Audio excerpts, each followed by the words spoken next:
मित्रों, ये हमारी जांगल पंचायत और जांगल बाजार में हमारे परम मित्र अपने छोटे भाई जयंत जी का ये मकान है। और इनकी अभी अभी कॉल आई कि यहाँ एक रसल बाई पर, क्योंकि अब सबसे बड़ी बात ये है कि सभी लोग जो हैं ये जानने लग पड़े हैं कि कौन सा सांप किस प्रजाति का है। तो उन्होंने कहा कि रसल बाई पर। तो यहाँ वो खड़े हैं क्योंकि वो बहुत देर से देख रहे हैं। तो ये वो जाके जो आगे यहाँ, क्योंकि आजकल घास में रात को दिन में जो है ये चीज़ निकल रही है। तो ये बहुत ही एशिया का सबसे खतरनाक सांप है, यानी कि रसल बाई पर।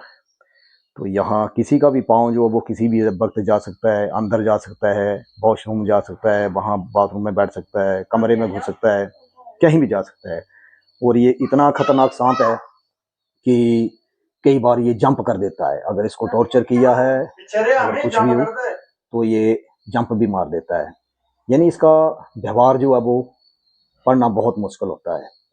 तो बहुत ही खतरनाक सांप है, क्योंकि देखो कैसे कुंडली मार के बैठा हुआ है। और यही इसका स्वभाव होता है कि अक्सर ये रात को एक्टिव होता है, दिन में ये बिल्कुल कुंडली मार के बैठा रहता है।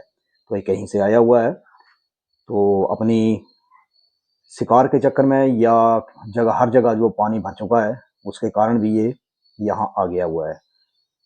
तो साथियों, ये वो रसल बाई पर सांप बैठा हुआ।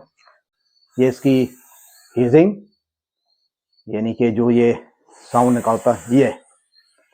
तो थोड़ा सा आगे आना, ये तो बहुत ही खतरनाक सांप है। इसको रसल वाइपर, घोंगनास, चेन वाइपर, यमराज कई नामों से जाना जाता है, क्योंकि इसका जहर जो है वो हीमोटॉक्सिक, यानी कि जैसे ये काटता है तो उसी वक्त जो वो जलन शुरू हो जाती है, बहुत ज्यादा जलन। तो ये आवाज है।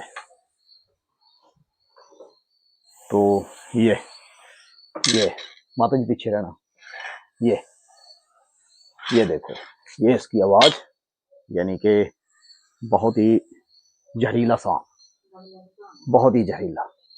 ये ये इसकी हिजिंग, ये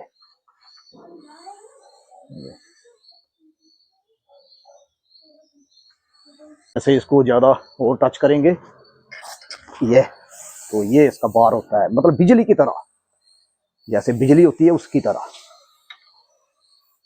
ये ये ये ये इसका बार, ये ऐसा बनाता है ये। तो ये अंदर जाता हुआ ये। तो मित्रों, इस रसल वाइपर सांप को रेस्क्यू कर लिया गया। और हमारे परम मित्र, जो मैंने पहले भी कहा, अपने छोटे भाई भी हैं। तो जब भी इनके घर में कोई भी सांप निकलता है तो ये कभी भी इन जीवों को मारते नहीं है, क्योंकि पर्यावरण को देखते हुए आस्था के तौर पर कभी भी किसी भी सांप को आज दिन तक इन्होंने मारा नहीं है, चाहे कितनी भी मुश्किल हो। चाहे तीसरी बार निकल गया ना, तीसरी बार इनके घर में जो है वो ये सांप निकल गया।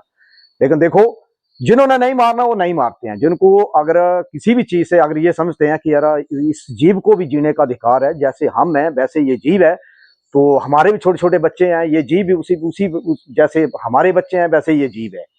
तो जब इंसान इन चीजों को समझता है तो उसके लिए भगवान भी, नहीं तो ये इतनी जगह बैठा हुआ था और अंधेरा था, इनके माता जी यहाँ आ रहे थे, तो हो सकता कि पाँव जो वो चला जाता। वो हाथ लगाने वाले भी थे, हाथ लगाने वाले भी थे। उन्होंने सोचा कि पोचे का कपड़ा पड़ा। हाँ देखो, वो हाथ से उठाने वाले थे, वो नजदीक जाके हाथ उन्होंने पीछे हटाया भी नहीं, तो ये तो कोई कलर्ड सी स्किन है। देखो, भगवान है ना, भगवान हर जगह सहाय होता है। अगर आप दूसरों की मदद करते हैं तो भगवान आपकी मदद करता है। तो इसी तरह जीवों को बचाना चाहिए। तो राम राम साथियों, जियो और जीने दो, पर्यावरण को इसी तरह बचाते रहो। राम।